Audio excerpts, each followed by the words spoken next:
परमेश्वर पिता का धन्यवाद हो जो मानव जाति से प्रेम करता है और जिसने मानव जाति से प्रेम कर कर जब मनुष्य ने परमेश्वर के विरुद्ध पाप किया तो परमेश्वर उसके अपराधों को देख कर उससे थोड़ी देर तो दूर रहा, परंतु उसने उसके लिए उद्धार की एक योजना निकाली और उसने उसके कष्टों को देखा।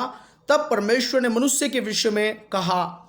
हम पढ़ते हैं इस प्रकार से लिखा भजन संहिता 22 का 24 में, क्योंकि उसने दुखी को तुच्छ नहीं जाना और न उससे घृणा करता है और न उससे अपना मुख छिपाता है, पर जब उसने उसकी दुहाई दी तब उसकी सुन ली। देखिए यहाँ पर हम पढ़ते हैं कि परमेश्वर जो है कभी दुखी को तुच्छ नहीं जानता। परमेश्वर पिता मानव जाति के साथ 4 कार्यों को करता है और उसने उस प्रेम को प्रकट किया। अदन के बाग में टूटे हुए रिश्ते को उसने मानव जाति के साथ सलीब के द्वारा फिर से जोड़ लिया। हम यहाँ पर देखते हैं कि परमेश्वर दुखी को तुच्छ नहीं जानता। हम दुख के बारे में देखते हैं। दुखी इंसान को उसके अपने घर के लोग जब वो दुखों में ज़्यादा दिन दुखी हो तो तुच्छ जानने लगते हैं। लंबे समय से बीमारी में हो, कष्टों में हो, दुखों में हो, असफलताओं में हो, अयोग्यता में हो तो उसके अपने भी उसे तुच्छ जानने लगते हैं। परंतु स्वर्ग का परमेश्वर जिसने मानव जाति को अपनी समानता में बनाया वो उससे प्रेम करता है और वो कहता है, यहाँ पर कलाम में लिखा, पवित्र शास्त्र बाइबल इस प्रकार से वर्णन करती है, क्योंकि उसने दुखी को तुच्छ नहीं जाना। यदि आप आज दुखी हैं, परेशान हैं, आपको लगता है कि आपके लिए सब दरवाजे बंद हो चुके हैं, आपके कष्ट की कोई दवाई नहीं है, आपके दुख की कोई सीमा नहीं है, आपका दुख बहुत ही बढ़ चुका है, तो परमेश्वर आपके साथ आज वायदा करता है। परमेश्वर का वचन यहाँ पर हमें सिखा रहा है भजन संहिता 22 का 24 कि परमेश्वर दुखी को कभी तुच्छ नहीं जानता। इजरायली कौम जब मिस्र में थी, मिस्र की गुलामी में थी और उन्होंने दुख के कारण, कष्ट के कारण, कठिन सेवा के कारण परमेश्वर की दुहाई दी तो परमेश्वर ने उन्हें तुच्छ नहीं जाना। मेरे शिशु, आज आपका दुख कैसा भी हो, नंबर 1 बात, परमेश्वर दुखी को तुच्छ नहीं जानता। आपको लगता है कि आपके दुख के कारण आपके अपनों ने आपसे मुंह मोड़ लिया है, आपके हालात और परिस्थिति आपके विपरीत हो चुकी है, तो आइए परमेश्वर की शरण में, और परमेश्वर आपको तुच्छ नहीं जानता। नंबर 2, दुखी के साथ घृणा नहीं करता। हमारे दोस्त लोग, मित्र लोग, रिश्तेदार, सगे संबंधी क्या करते हैं, वो दुखी से घृणा करने लगते हैं। परमेश्वर घृणा नहीं करता। उसने मानव जाति से, जो मानव जाति पाप में थी, अधर्म में थी, उससे घृणा नहीं की, परंतु पापी को वो शुद्ध करता है। यीशु मसीह कहता है, मैं पापियों को, मैं क्या करने आया हूं, धर्मियों को नहीं परंतु पापियों को बुलाने आया हूं। आज आप कैसे भी दुख में हो, आप आज कैसे भी कष्ट में हो, आपको प्रभु प्यार करता है। और दूसरी बात, वो घृणा नहीं करता। अपने घर के लोग घृणा करने लगते हैं। और तीसरी बात यहां पर लिखा है कि और ना उससे अपना मुंह छिपाता है। दुखों में, कष्टों में जन्म देने वाली मां, दूध पिलाने वाली मां, जन्माने वाला पिता, भाई बहन क्या करने लगते हैं, मुंह छिपाने लगते हैं, छोड़ देते हैं और रास्ते में ही छोड़कर चले जाते हैं। जीवन को ऐसे ही प्रिय चीजों नाश ना करें। परमेश्वर आपसे प्यार करता है, वो आपसे अपना मुंह नहीं छिपाएगा। जब परमेश्वर को इजराइल ने पुकारा, इजराइल की दुहाई परमेश्वर ने सुनी और उनके लिए उद्धार का मार्ग निकाला। मानव जाति सदियों से उद्धारकर्ता को ढूंढ रही थी और लगभग 2000 साल पहले परमेश्वर ने उद्धारकर्ता को इस जगत में भेजा। इस प्रकार से पढ़ते हैं मत्ती के सुसमाचार में, पवित्र शास्त्र वर्णन करता है कि जो लोग अंधकार में, मृत्यु के देश में, मृत्यु की छाया में, कष्टों में बैठे हुए थे, उन पर बड़ी ज्योति चमकी। आज आप कहां पर हैं? शायद आपसे आपके अपने मुंह छिपा रहे होंगे। अंधकार में हम छिप जाते हैं, सामने से आने वाले दोस्त मित्र छिप जाते हैं, परंतु परमेश्वर आपसे प्यार करता है। वो मानव जाति को ढूंढने के लिए स्वर्ग छोड़कर इस धरती पर मानव बनकर आ गया। आइए, वो 3 कार्य हमने भी देख लिए। पहला, परमेश्वर दुखी को कभी तुच्छ नहीं जानता। आपके अपनों ने तुच्छ जाना होगा, परमेश्वर आपको तुच्छ नहीं जानता। आप उसकी शरण में आइए। परमेश्वर दुखी से घृणा नहीं करता, वो आपसे घृणा नहीं करेगा, वो आपसे प्यार करता है। परमेश्वर आपसे अपना मुंह नहीं छिपाएगा, वो आप पर अपने आप को प्रकट करेगा। पवित्र शास्त्र कहता है, यूहन्ना के सुसमाचार में लिखा है, जो परमेश्वर की आज्ञाओं को मानते हैं, जो परमेश्वर के वचनों को मानते हैं, उसका पुत्र यीशु मसीह उस पर अपने आप को प्रकट करता है। आज प्रभु आप पर अपने आप को प्रकट करेगा। आइए हम उसके पास आ जाएं, वो अपना मुंह नहीं छिपाएगा। नंबर 4 प्रियो, यहां पर लिखा है, पर जब उसने उसकी दुहाई दी तब उसने उसकी सुन ली। दुखी की उसके घर वाले लोग, दोस्त लोग, मित्र लोग, पड़ोसी लोग, अपने सहकर्मी, कोई भी दुखी की सुनता नहीं। दुखी को हर कोई क्या करता है, तुच्छ जानने लगता है, घृणा करने लगता है, उससे अपना मुंह छिपाने लगता है। मेरे अजीजों, आइए जब हम परमेश्वर की दुहाई देते हैं, परमेश्वर कभी भी उसकी दुहाई को अनसुनी नहीं करता।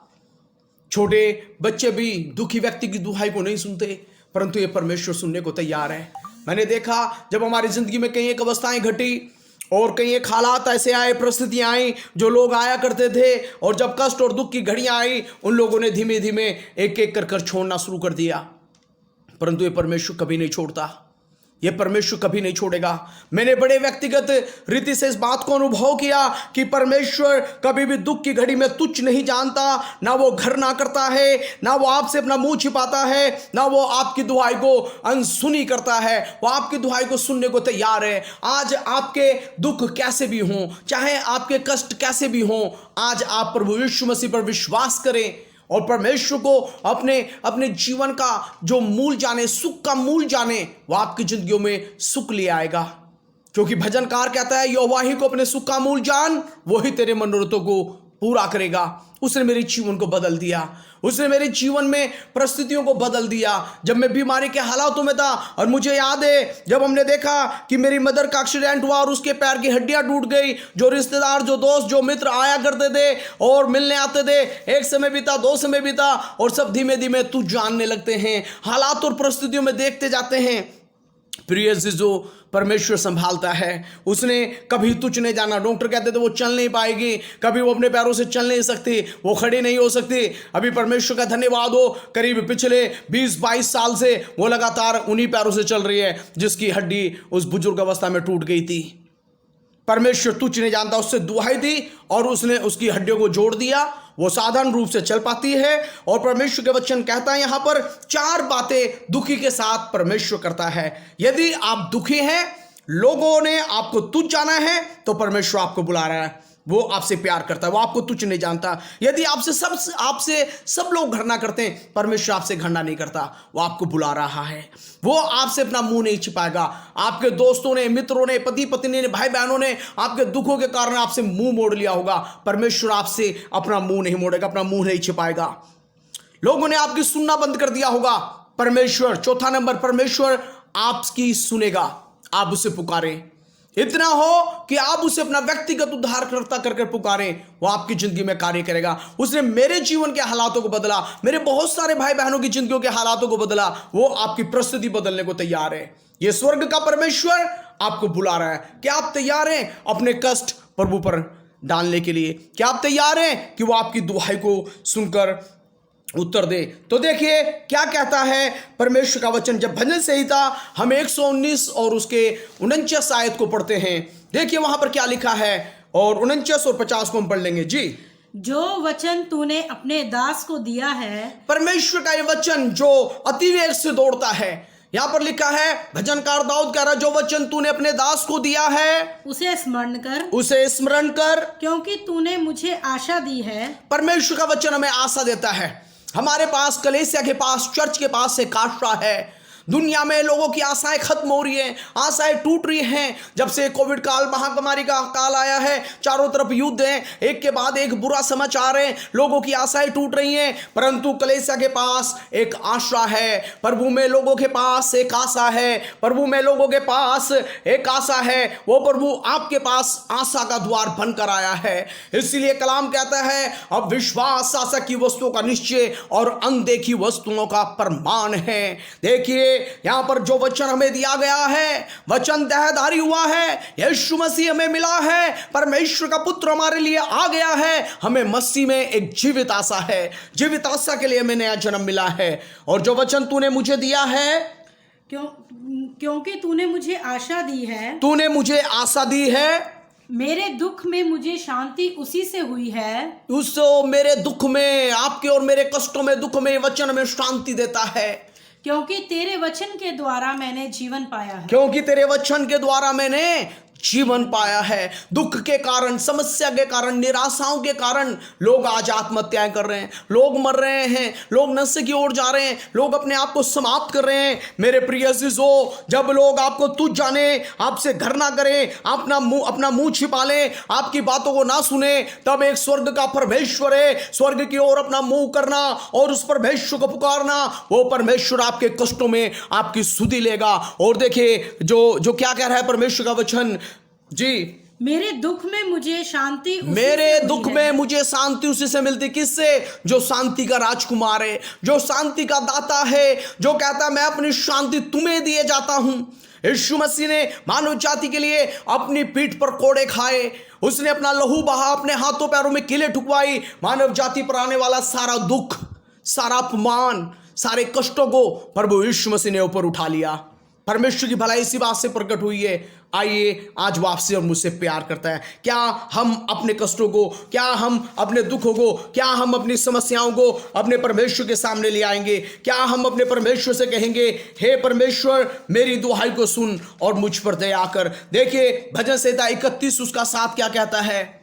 मैं तेरी करुणा से मगन और आनंदित हूँ। मैं तेरी करुणा से मगन और आनंदित हूं, क्योंकि कलाम कहता है हम अपने दुखों में, अपने कष्टों में भी इसलिए नाश नहीं हुए, हम इसलिए कारण नाश नहीं हुए क्योंकि ये परमेश्वर की महाकरुणा का फल है, क्योंकि उसने हमें तुच्छ नहीं जाना, उसने हमसे घृणा नहीं की, उस परमेश्वर ने अपना मुंह मानव जाति से नहीं छिपाया और उसने उसकी दुहाई को अनसुनी नहीं करा, उसने उसके लिए उद्धारकर्ता को भेज दिया।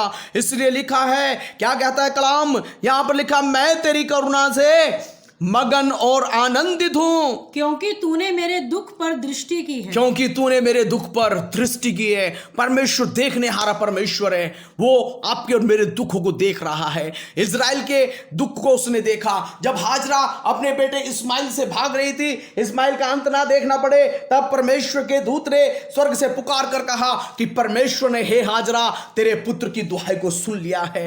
ये परमेश्वर दुखों में देखने वाला परमेश्वर है। आज आपको कोई देख रहा हो या ना देख रहा हो, परमेश्वर आपको अवश्य देख रहा है। आइए उसकी शरण में। और लिखा है, तूने मेरे दुख पर क्या किया है? दृष्टि की। मेरे कष्ट के समय तूने मेरी सुधि ली है। ओ हालेलुया। मेरे कष्ट के समय में, मेरे दुख के समय में तूने मेरी सुधि ली है। भजनकार दाऊद कहता है, यदि मैं घोर अंधकार से भरी हुई तराई में भी जाऊं, दुखों से और कष्टों से भरी हुई तराई में भी होकर जाऊं, तो भी परमेश्वर तेरे सोटे और लाठी से मुझे शांति मिलेगी। क्या हम यहोवा को अपना चरवाहा बनाएंगे? वो 4 कार्य दुखी मनुष्य के साथ करता है। बहुत सारे दुखी है। यूसुफ दुख में था, बंदी गृह में था, परमेश्वर उसके साथ था। ये परमेश्वर आपको नहीं छोड़ेगा आपके दुखों में। इब्रानियों का लिखने वाला कहता, हमारा महायाजक ऐसा नहीं कि जो हमारे कष्टों में, हमारे दुखों में हमारे साथ भागी ना हो सके। प्रभु यीशु मसीह मानव रूप लेकर आया ताकि मनुष्य के उस दुख को अनुभव कर सके।